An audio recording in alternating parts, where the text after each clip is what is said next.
Welcome to Making the Cut podcast with Chris Hill and Sean Winter, where we help you succeed in life and business by sharing principles and strategies that guide some of the most successful people in the world.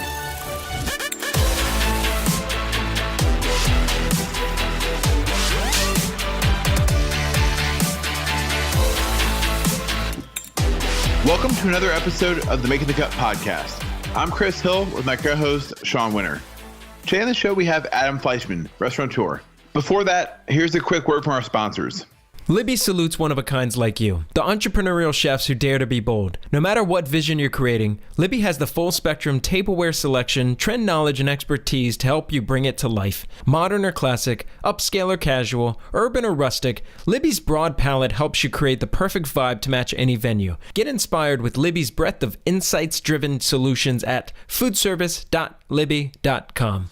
With over 120 years of teaching experience, Le Cordon Bleu is well established as the global leader in culinary, wine, and hospitality education. Le Cordon Bleu offers a wide range of programs for aspiring professionals to become part of a great tradition of excellence. Earn the industry credentials that will set you apart from the competition in a demanding and changing industry. Learn more at www.cordonbleu.edu/USA. And with that, Chris, I'm excited to connect with Adam. He sent over his new book a little while ago, Flavor Bombs, and I got to tell you, it's a beautiful book, nice layout, great recipes, and so I'm excited to connect with him and find out a little bit about his story. He's the creative force behind Umami Burger, which is a huge concept, and more, so it's going to be really interesting to connect with him. So what do you think? You think my book got lost in the mail or what? We got yours too, all of them. There we go. Yes, Adam's the founder and creative source of Umami Burger and 800 Degrees Neapolitan Pizza. The concepts have 40 locations throughout, not just the U.S., but throughout the world, including Japan and Mexico. Most recently, in 2016, Fleischman opened PBJ.LA, a peanut butter and jelly concept in Grand Central Market, Los Angeles. With that, let's go ahead and dive in. Hey there, Adam. How's it going today? It's going great. Thanks for having me on. Oh, it's a pleasure to have you. You know, I know a lot of folks are really familiar with Umami Burger and maybe some of your other concepts, but might not know as much about you personally. Maybe you can dive into a bit about your backstory and kind of what's gotten you here so far. Sure. I grew up on the East Coast in Maryland and then DC, and then I moved out to LA in 98. And I was in the wine business for a while, and through my interest in wine, I sort of got into food because I was interested in how we process and detect flavors and value them and quantify them. So that kind of segued into food. And in 2008, I had a concept to open a restaurant. The economy was tanking, and I was able to pick up a failing restaurant for pennies and just ran with it. Yeah, and so essentially, what I read was we're playing around with some ingredients, kind of created this recipe, and you got started. So after you came up with the idea, what were some of the steps that you took to turn that idea into an actual concept, into a business? Well, I was kind of flying by the seat of my pants. I had no experience running a restaurant, so it was all new, but it was a small restaurant. It was very manageable. Didn't need a ton of employees, so we just set up shop here in LA, and I knew we had a great concept because I had tested the product out on people, and we really just took a chance. And it was there weren't really any gourmet burger chains at the time, so it was new territory. So we had that going for us, and we executed well. I ensured the quality control back then, and people really responded, and it grew from there. And we had a hit first restaurant, and then from there it was it was conceived as a brand, as a global brand. So we were able to sort of execute on that over the next 5 or 10 years. And it sounds like y'all had success kind of out of the gates. Did you feel in opening up the concept that you would be able to scale kind of early on into more than one location? That was my intention, and the timing was good because, it was a poor economy. So a lot of people were looking to convert the restaurants into something else, and we had a lot of opportunities. So we did like 4 or 5 within a year. And so, Adam, I'm curious, you did say something about tested the food out on individuals and whatnot. I'm wondering if you can dive a little bit into, from a granular standpoint, were there other things that you did to really validate this idea before you put time, energy, effort, even money into it? To validate it, no, not really. I mean, I just trusted my gut and my palate and ran with it. And I still do it that way. I mean, it's something has to be really a flavor bomb and really speak to my palate, and then I kind of build the concept around that. Were there any challenges maybe in opening up the first restaurant, or even scaling from 1 to you said 5 in the first year? Were there any real challenges that you look back on that kind of helped you guys better understand the business? Yeah, there were tons of challenges in the sense of personnel. We had a great kitchen team that we could take to the subsequent locations, but in terms of front of the house and managerial, we really didn't have any experience with that. So we had to, try different managers, and certain people were good for 1 location, but not good for 5. And we had to really figure out how to build a scalable, managerial team to really run the place. And you say that those were challenges. Would you also say that was the hardest part about getting the business really off the ground and truly running from a success standpoint? Or was there something else that was truly the hardest part about getting this thing off the ground? Yeah, the hardest part was definitely, getting the doors open and having a quality sort of managerial team because we expanded into bigger restaurants after that first one, and we weren't really prepared for the amount of people it would take to run, say, an 80 or 90 seat restaurant. So that was a real challenge. I mean, scaling from 1 to 5 is pretty hard.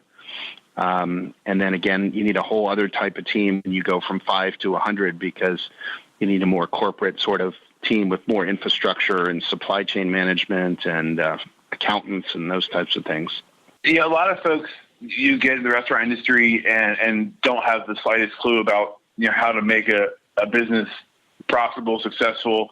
Obviously, you'd been in the wine business before, but I'm curious, were there certain things that you had in place, opening up, that you knew that would be integral for y'all's success? Was it personnel, or did you have a system in place? How'd that look kind of in your eyes? We had absolutely nothing in place, and we were really just flying by the seat of our pants. I mean, we had nothing except a good kitchen team and me, of course, to sort of pick locations and raise money and so forth. So we didn't have much, but we had great press and great word of mouth, which is really the most important thing. I mean, you can put billboards up for your restaurant, but it's really the word of mouth that's going to drive any kind of success you have. On that last point, was there anything that you did from a marketing or advertising standpoint above and beyond word of mouth, or even to amplify word of mouth to help spread that word and get things out there? No, we did absolutely nothing. I mean, we didn't even have a Facebook page, or social media was just kind of ramping up in those days. So we did zero. It was literally just word of mouth and proper location selection and having them in the right neighborhoods. Like we opened one in Santa Monica, which to this day continues to be a huge grossing restaurant because it's in the right location with the right crowd and the right build out. And just curious, as a quick follow-up, is that also the same as things evolved, or as things evolved, did you have to start looking at either marketing, advertising opportunities, amplifying word of mouth, etc.?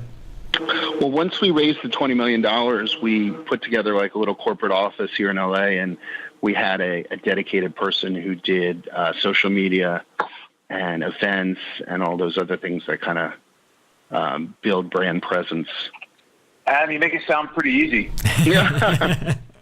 It was a lot of luck, and it just happened to work out the way. You really, it comes down to taste. I mean, there was no pizza in the market at that time in LA. LA was a terrible pizza city, so we saw an opportunity there. We built a pizza brand that's now global, and it was really just opportunistic. But I tend to focus on, your core staples, like your pizza, your burgers, your coffee, your Mexican food. Those are the core things that I focus on. I don't try and get too experimental with these brands. I mean, I have with one-off restaurants, but not with these brands. When you guys decided to link up with some investors, what was that like? Were you guys kind of forced to become a little bit more corporate and have more systems in place? Was that healthy for you guys aside from just the money? Yeah, we were forced to be more corporate and have area management, and we expanded to other cities like Chicago, and we needed people there. So, it was really challenging, and it really wasn't my doing. Really the corporate team handled most of that stuff. So without that, we wouldn't have been able to go to different cities like that, or Vegas, or, we're in San Francisco too. And so a lot of people who have started something, whether it's a concept or even just a business in general, they do want to link up with people, investors or investment groups. I'm curious for you all, what did you do to link up with them, number one, and number two, what did you have in place already that made it attractive for those that group essentially, or individuals, to be able to link up with you all? I don't know exactly how today I would call different institutional investors, but back then I didn't know anyone. So it was through a personal friend that worked for the company that invested, and it was merely knowing them and being comfortable, and what made us attractive was merely our numbers. We had huge sales for this 4 or 5 locations that were open, and that's what made it attractive to them. Now, Adam, in terms of you guys have Umami Burger, you have 800 Degrees, the pizza concept. Mm-hmm. I know PB&J launched, I believe, last year in 2017. Yeah. It did. What's the decision-making process like for you or for y'all's management team in terms of deciding what seems like a good idea, what we want to maybe try to work? Maybe you can expand on that a little bit. Yeah, we don't really do other concepts except for the ones we originate. So we originated Umami, or I did, and the pizza with one other guy, and PBJ with some friends. So PBJ was really the only concept that wasn't my initial idea, with some friends of mine that did it, and I wasn't that interested, but then we made the food and it was really great. And it really, the process is really, it's not set in stone. It's really, what we think will work as a freestanding concept. I'm doing 4 new brands now, and 3 of them are my idea, and one of them is an existing expansion of a restaurant brand that's already successful. So it just depends on the concept of what it is. But I generally like to do it myself and create the brands and cook all the food myself and make sure it's something that I can add value to in terms of being the chef for these things. And then just diving a little bit deeper, and if you want to pick one as an example, what is that starting point? Well, to create the concept, or to get it open? To get it open. To get it open. So once I'm sold on the concept and the whole plan and the look and feel, it generally starts with a location. I tend to find the right location for it, something that's small and manageable nowadays. The big restaurants don't seem to be working so well here.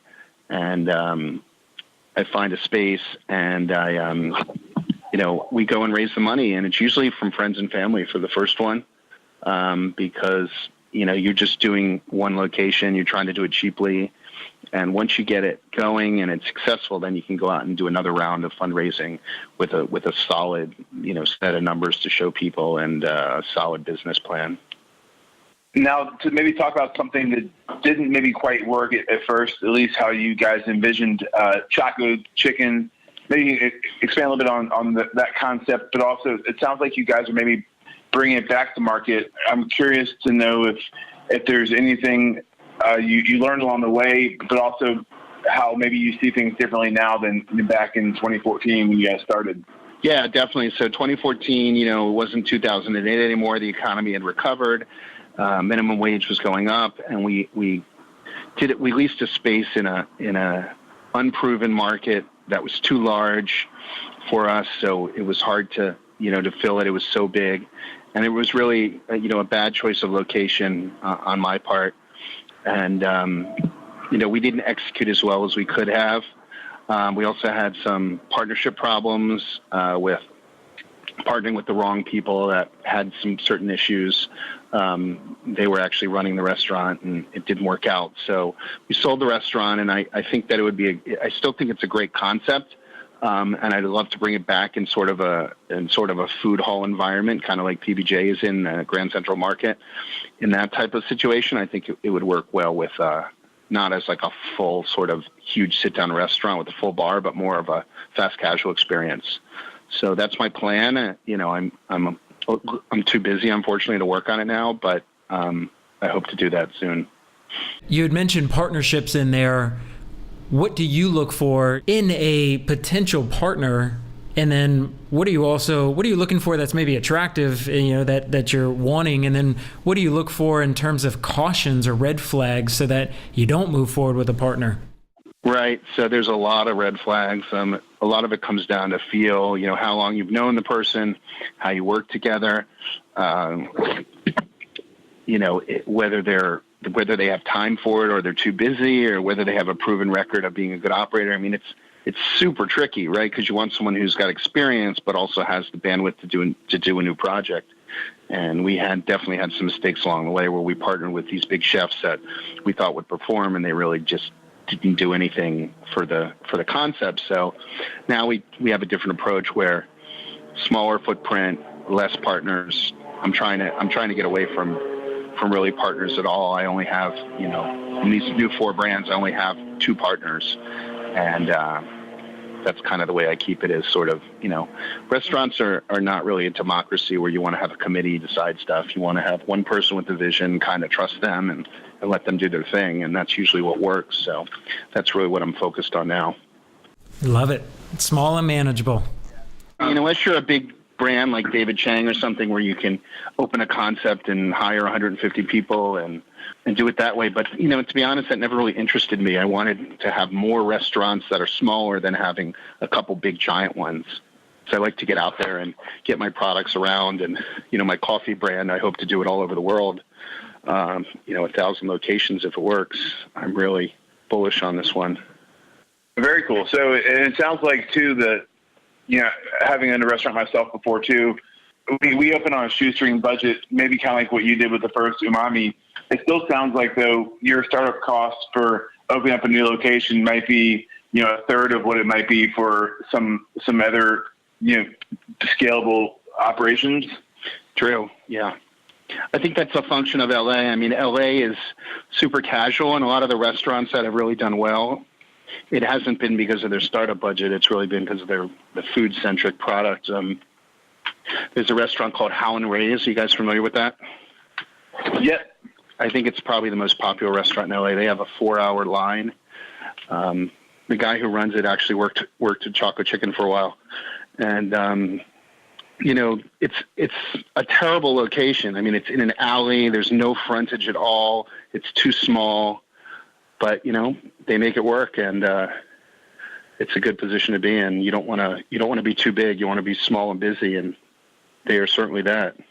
Yeah, and if you have lower startup costs for each location, that means if each location is successful, you can expand to more locations faster, like you guys did.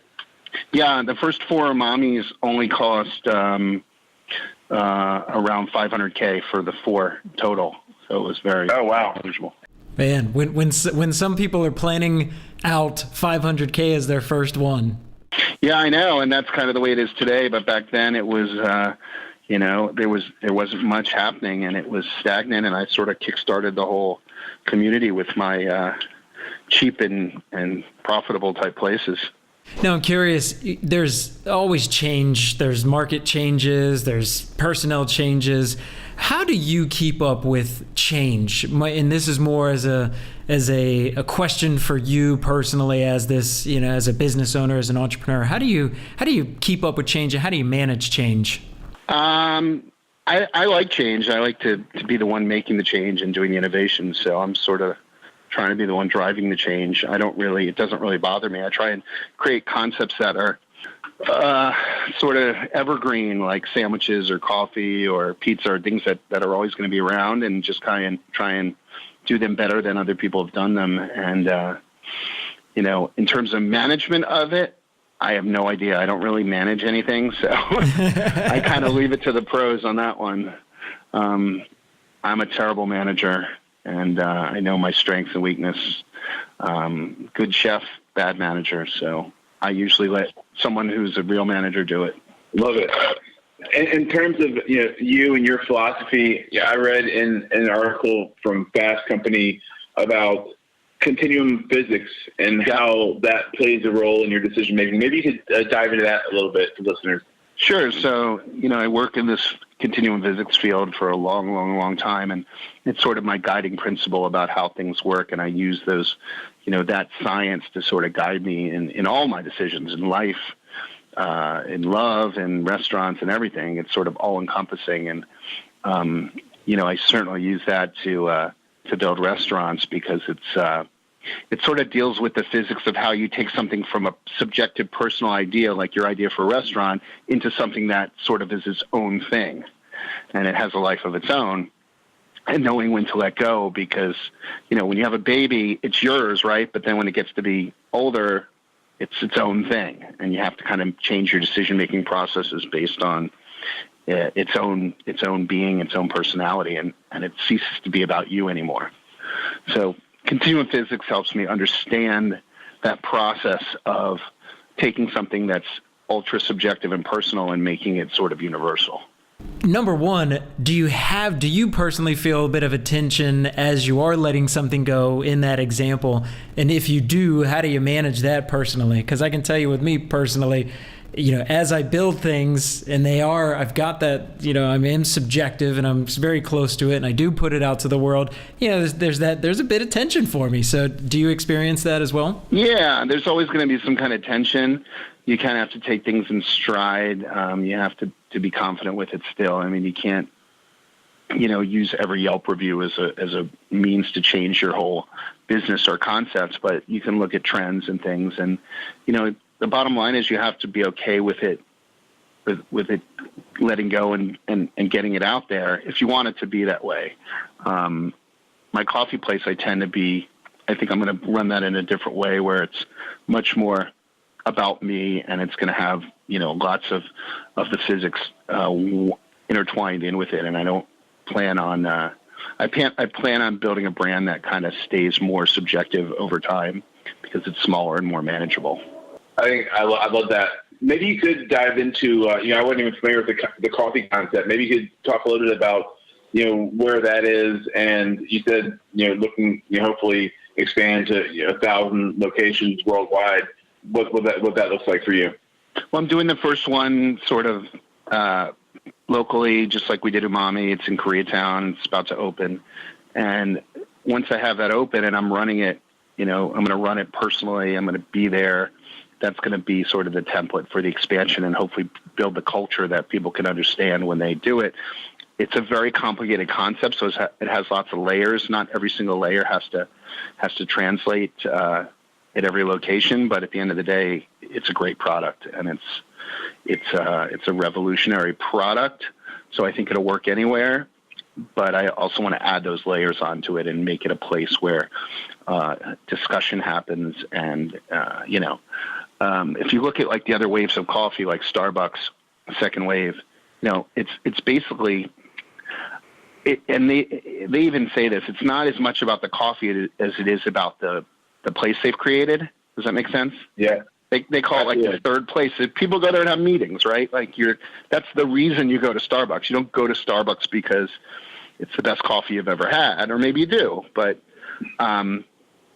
you go there because it's welcoming. And I want mine to be more of an open dialogue among people rather than just these closed off little meetings that people have and this privacy. So I'm doing mine sort of like in Italy, where it's a bar and you walk up and you are talking to a bartender and you're talking to people and you're standing, probably how Starbucks was envisioned in the first place, I'm guessing, from that model, but sort of not transitioning into these types of places they have now, which are these sort of generic, unexcitingly designed, functional type of place. I mean, they're basically like McDonald's now. I mean, they're very functional. There's less art to it anymore, and I'm trying to keep the art in it. And you had mentioned something about culture, you being there, you getting the culture sound. What are you going to do to instill a strong culture, and even what type of culture are you going for? I know you kind of touched on it a little bit, but just diving a little bit deeper. Yeah, I want it to be a sort of intellectual culture with high quality products in small and manageable locations like bars. So I think that given the expansion, I can manage it much better now that I know that it's a smaller thing that's more controllable. It's not like an Umami Burger where you need 40 or 50 employees. So I really want to keep them really small and focused and controlled. So I'll be much more selective with who my partners are when I expand. I'll be much more selective of the money that comes in. Just everything will be scrutinized to a different level so that it ensures full control on my part and full quality. Yeah, I think you guys have done a great job of taking an idea that we're all familiar with, be it coffee or burgers, pizza, traditional PB&J, and finding a way to, like you said, revolutionize it. Yeah. I'm curious some advice you might give folks that are looking to expand that one location into something bigger that really is sustainable without them. A lot of time that's hard because they open one location and it's successful and they think they can scale it, but the concept wasn't designed to be scaled from the outset. So it's kind of hard at that point. I think you have to conceive it in a scalable manner to begin with. It's hard to take, there have been restaurants in LA, there's Pink's Hot Dogs is a good example. They have one location here in LA that's massively popular, but it's not really a scalable concept. So when they've tried to do other ones, I don't think it had the same mystique as the first one. So I think you need to build a scalable concept in its inception and then do that, or just operate a restaurant as a standalone or do one or two. But it's really hard to take a restaurant that isn't suited for scalability and just kind of force it to be that. And so at the very beginning, what types of questions potentially are you asking in relation to evaluating a concept to ensure there is scalability on the onset? Just so that someone can kind of understand, mentally what you would go through so that they can kind of model after that. Will this appeal to a worldwide audience? Will people in Japan like it? Is this something that everyone can relate to, that people can understand? Is it a product that is in constant demand? Is it something that's easily reproducible? Those are the types of things I ask myself. What are the secret ingredients that will keep it successful? What are the trade secrets and so forth? And do you even kind of, just out of curiosity, kind of start looking at the supply chain, the ingredients and things of that nature, and how that is going to flow based upon different regions? Do you kind of go in depth from that standpoint too? I didn't at the beginning, but now I do that, and I make sure that I pick a business that has a good supply chain. I'm working on a restaurant now that's all vegetables, 100% vegetarian, and it's based on sort of the non-beautiful produce that they can't sell. So it's got a great supply chain because there's all this product being wasted that they can't sell. So we're going to take all that non-beautiful produce and make it into food. Very cool. I know you guys have a location for Umami Burger over in Japan now. I'm curious, with the expansion to a new market, new culture, was it having to adapt the menu and maybe even the environment to suit the Japanese culture? What did that look like? It's a collaboration. I mean, the concept and culture is there, but it can also be modified. So we had a great partner in Japan who came to the U.S. for a long time and worked here in L.A. And then when they went back, they took they took our core menu, but then they added some Japanese sort of dishes that would play better to that audience. So it was sort of a collaboration between what we do and what they felt would suit the market. I think the core items that we gave them are the ones that people are buying and that are successful anyway. So that comes down to the conception of the brand. And, the Japanese operate on a very high level, so they can really execute. And, we were lucky enough to get a great partner like that. Yeah. And they're doing 10 more of them in Japan right now. Oh, wow. Yeah. And they're doing 10 or 20 in Mexico, I heard, but I haven't seen any news yet. That's great. That's great. Last one for me. So receiving the book Flavor Bombs, which, by the way, thank you. We got that. It's a absolutely beautiful book. I'm curious, what prompted you to do this, and then even tying into a little bit of a business standpoint. Was there kind of a business strategy as it goes along with creating a book like this as well? Yeah, it was really just because I wanted to share this pantry of products that can enhance your it's sort of the angle is sort of the home cook. So it's really to get people to make better food rather than to promote the business in any way. That was my intention, and I think it works pretty well as sort of a home cooking type book. Now, Adam, for you, I know you're a busy guy. With restaurants all over the world. You have four concepts that you're working on right now. How do you manage your time and decision-making process for what's important, what's not, what do I want to do, what do I decide I'm not going to do? How does that work for you?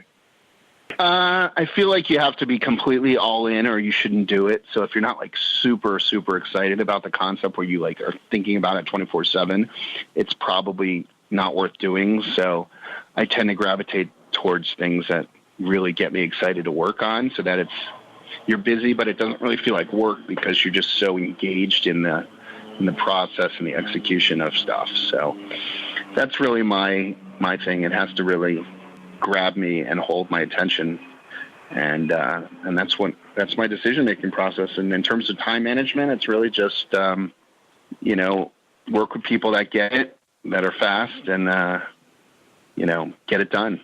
Yeah, great advice. Well, Adam, thank you so much for your time. It's been a lot of fun connecting with you, and it's cool to kind of dive into and hear about y'all's success, and I also wish you much more in the future. Thank you so much. I appreciate it. And that was our conversation with Adam Fleischman. Sean, what were your takeaways?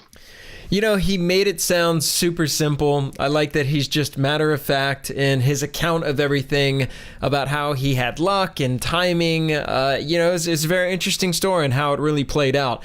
I think some people, including myself, will overcomplicate some things or try and strategize, but it sounds like he literally just took a lot of action, rolled with it, one foot in front of the next, and had good timing.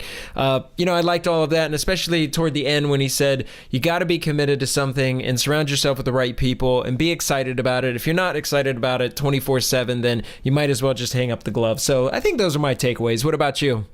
Yeah, and just to kind of like piggyback on the whole idea of luck, I think for any business to be successful, it takes at least a little bit of luck. People say that, luck is where opportunity meets hard work. And I think you have to put yourself in the opportunity to be lucky. And obviously being at a point where the economy was crashing, like he talked about, he saw the opportunity and worked hard to make it happen and realize his dreams. Which is really, really cool. I think he also, in doing so, he said it was like $500,000 was the total for the first, was it 4 or 5 restaurants to open up, which is crazy to think 4. About. Yeah, it's nuts. Yeah, 4 restaurants. I mean, that's nothing when you look at restaurants opening this day and age. But I think he found something that worked and has been able to scale it. Don't go crazy. Don't be huge. Don't have 200 employees. Have 8 employees. Manage them well, have a good management team, and make it happen. So I think that's some really great advice. And for folks out there that are trying to do their first thing, start small. Start small with something you really believe in, like he said. And finally, here's a quote from him to kind of wrap things up. I feel like you have to be completely all in or you shouldn't do it. So if you're not super excited about the concept, if you're not thinking about it 24/7, it's not worth doing. And with that, we're signing off.